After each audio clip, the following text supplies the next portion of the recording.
अस्सलाम वालेकुम students, hope you will be fine. जी कल हमने करैक्टरिस्टिक्स तक पढ़ा था और कुछ ये क्वेश्चन हैं जो टेस्ट योर सेल्फ के लिए उन्होंने दिए हुए हैं, तो ये आपने लाजमी करने हैं। कोई भी बॉक्स आपने स्किप नहीं करना। जैसे why reversible reactions never complete, तो इसका आंसर ये आपको देते हो कि रिवर्सिबल रिएक्शन कभी भी कंप्लीट नहीं होते। जैसे रिवर्सिबल में क्या कहा था, मैंने क्या आपको एग्जांपल दी थी कि ये स्कूल है, ये स्कूल होम, स्कूल से होम में जाएं, होम से स्कूल में जाएं, होम से स्कूल में, कभी भी ये प्रोसेस ख़त्म नहीं होगा। लेकिन इरिवर्सिबल में क्या है कि आप रास्ता भूल गए हैं। रिवर्सिबल रिएक्शन कहते हैं नेवर गोज़ टू वाई, क्यों, क्या हमने कहना है कि कुछ इसकी रीज़न है। जैसे रिवर्सिबल में हमने दो फैक्टर पढ़े, फॉरवर्ड एंड रिवर्स रिएक्शन। तो रिवर्सिबल के अंदर डिपेंड करता है कंडीशन कैसी है। जैसे रिएक्टेंट, कल भी हमने ये बात की थी कि रिवर्सिबल रिएक्शन कंडीशंस पे डिपेंड करते हैं कि फॉरवर्ड है या रिवर्स है। तो हम देखें रिएक्टेंट जब कंबाइन होते हैं तो प्रोडक्ट बनाते हैं, लेकिन जब प्रोडक्ट कंबाइन हो तो रिएक्टेंट बन जाते हैं। रिएक्टेंट से प्रोडक्ट बने तो फॉरवर्ड रिएक्शन होता है, लेकिन अगर प्रोडक्ट से रिएक्टेंट बने तो वो रिवर्स रिएक्शन होता है। इसलिए आप बस ये थोड़ा सा लिख देंगे तो यही इसी का आंसर है। ओके जी, नेक्स्ट क्वेश्चन है what is a static equilibrium. Static equilibrium अभी हमने पढ़ा ये स्टैटिक इक्विलिब्रियम की आपने डेफिनेशन बतानी है। पहले डेफिनेशन की हेडिंग दे के डेफिनेशन लिखनी है, फिर एग्जांपल की हेडिंग दे के आपने एग्जांपल बता देनी है। ठीक है, जो एग्जांपल मैंने आपको पिछले लेक्चर में बताई वो वाली एग्जांपल भी आप लिख सकते हैं। दोनों एग्जांपल्स आप लिखें क्योंकि उन्होंने एक्सप्लेन इट कहा है, तो 2 एग्जांपल्स बोथ है जी। नेक्स्ट न्यू टॉपिक हमारा law of mass action, long question. Law of math section, जितने भी ये लॉ होते हैं ना, इनके अंदर हम डेफिनेशन की हेडिंग नहीं देते, स्टेटमेंट की हेडिंग देते हैं। क्योंकि ये स्टेटमेंट ये इसको कोई चेंज नहीं कर सकता। किसी साइंटिस्ट ने जो भी अपना आइडिया दिया होता है वो स्टेटमेंट में दिया जाता है, डेफिनेशन में नहीं दिया जाता। डेफिनेशन तो खुद लिखी, वो कहीं से भी हम कॉपी करके लिख सकते हैं, लेकिन स्टेटमेंट कोई भी किसी की कॉपी नहीं कर सकता जी। लॉ ऑफ मैथ सेक्शन ने क्या कहा था, गुलबर्ग एंड वेज उसका नेम था, 1869।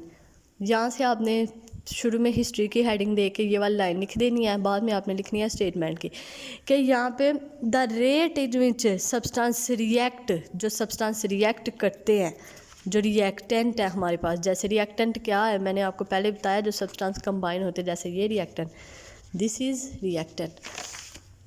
रिएक्टेंट का रेट जो डायरेक्टली प्रोपोर्शनल हो प्रोडक्ट पे। डायरेक्टली प्रोपोर्शनल का क्या मतलब है कि अगर एक चीज़ इंक्रीज़ कर रही है तो दूसरी भी इंक्रीज़ कर रही है, एक चीज़ ज़्यादा हो रही है तो दूसरी भी ज़्यादा हो रही है। तो कहते हैं rate of reaction directly proportional to the reacting substance, active mass of its reacting substance. अब देखना रिप्रेजेंटेशन अगर देखें तो इसको मोलर कंसंट्रेशन से रिप्रेजेंट किया जाता है, मतलब मोल पर डायमीटर क्यूब से रिप्रेजेंट किया जाता है। और इसको इसका यूनिट मोल पर डायमीटर क्यूब, और रिप्रेजेंट इसको स्क्वायर ब्रैकेट के साथ किया जाता है। जैसे आप देखें मैथमेटिकल रिप्रेजेंटेशन की हेडिंग देके आप यहाँ से स्टार्ट करें कि ए और बी हमारे पास रिएक्टेंट है, तो सी और डी हमारे पास क्या है, प्रोडक्ट है। तो इसका मतलब ये कौन सा रिएक्शन है, रिवर्सिबल के रिवर्सिबल। एरो से अगर देखा जाए तो ये कौन सा रिएक्शन है, रिवर्सिबल रिएक्शन है। अच्छा, कहते हैं अगर ए बी सी डी की कंसंट्रेशन, मोलर कंसंट्रेशन हो, मोल पर डायमीटर क्यूब, तो ए बी सी डी क्या होगा। कहते हैं according to law of mass action अगर हम देखें तो फॉरवर्ड रिएक्शन रिएक्टेंट के इक्वल होता है, रिवर्स रिएक्शन किसके इक्वल होता है, प्रोडक्ट के इक्वल होता है। फॉरवर्ड रिएक्शन में अगर इधर आप हेडिंग देंगे रेट ऑफ फॉरवर्ड रिएक्शन, यहाँ पे आपने हेडिंग देनी है रेट ऑफ फॉरवर्ड रिएक्शन और ये पूरा बताना है, फिर आपने हेडिंग देनी है रेट ऑफ रिवर्स रिएक्शन और फिर ये आपने बताना है। ओके, अब आपने रेट ऑफ फॉरवर्ड रिएक्शन जो है वो किसके डायरेक्टली प्रोपोर्शनल रिएक्टेंट है। जितना ए बी ज़्यादा होगा रेट ऑफ फॉरवर्ड रिएक्शन उतना ज़्यादा होगा, जितना सी डी ज़्यादा होगा रेट ऑफ रिवर्स रिएक्शन उतना ज़्यादा होगा। ये हमने पीछे फॉरवर्ड रिवर्स रिएक्शन बहुत डिटेल से पढ़ा, अगर आपको समझ नहीं आई तो आप प्रीवियस लेक्चर देख सकते हैं जी। के एफ और के आर प्रोपोर्शनैलिटी कांस्टेंट है। के ये जो पता है जब डायरेक्ट ये इसको ख़त्म किया जाता है तो इसकी जगह के लगाते हैं, प्रोपोर्शनैलिटी कांस्टेंट कहते। और अब आपने देनी है कि इक्विलिब्रियम स्टेट की हेडिंग देनी है। कहते हैं के प्रोपोर्शनैलिटी कांस्टेंट से हम स्पेसिफिक रेट कांस्टेंट कह सकते हैं। ये अब आपको एमसीक्यू आ सकता है कि स्पेसिफिक रेट कांस्टेंट के को कहेंगे या डायरेक्टली को, कुछ भी आपसे पूछ सकते हैं।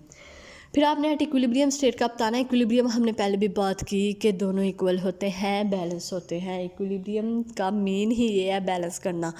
तो rate of forward reaction is equal to reverse reaction, दोनों का जो ऊपर आंसर आया हम दोनों को कंबाइन कर लेंगे तो हमारे पास क्या आ जाएगा, rate of forward reaction is equal to reverse reaction. अब के आर इधर अच्छा नहीं लग रहा तो हम क्या करेंगे, कांस्टेंट को लैदा कर लेंगे। हमें पता है जो चीज़ यहाँ पे मल्टीप्लाई हो वो इधर आके डिवाइड हो जाती है, समझ आइए मेरी बात की। तो के एफ ओवर के आर, सी डी इधर ही रहेगा, ये मल्टीप्लाई हो रहा है नीचे आके डिवाइड।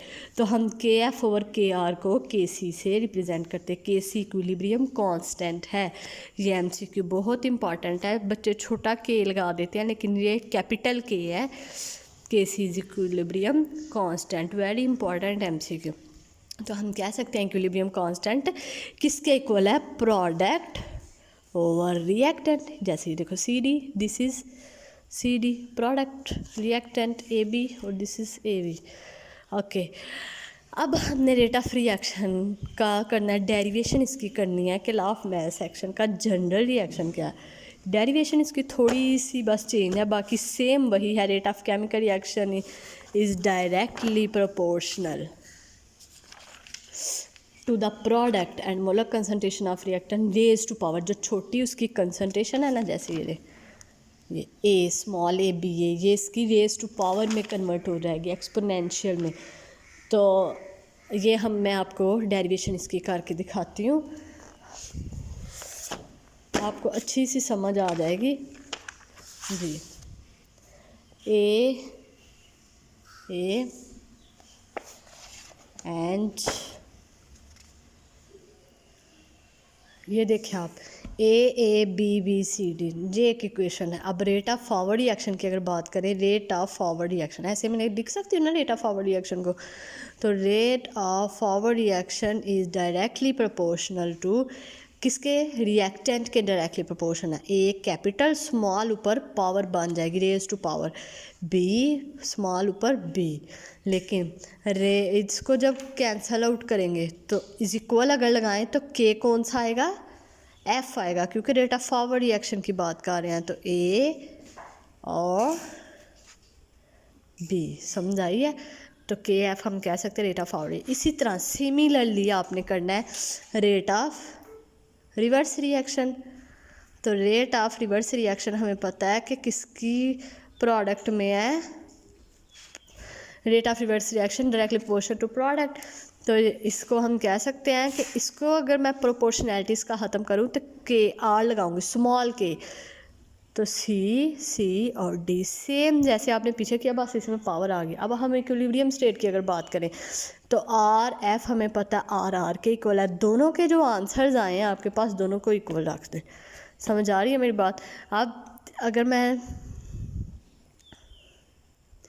के एफ ए बी बी, के आर सी डी डी, तो के एफ इधर अगर रहे तो के आर मल्टीप्लाई हो रहा है इसके नीचे आके डिवाइड हो जाएगा, सी इधर ही रहने दें और ए बी क्या हो रहा है नीचे आके डिवाइड हो गया।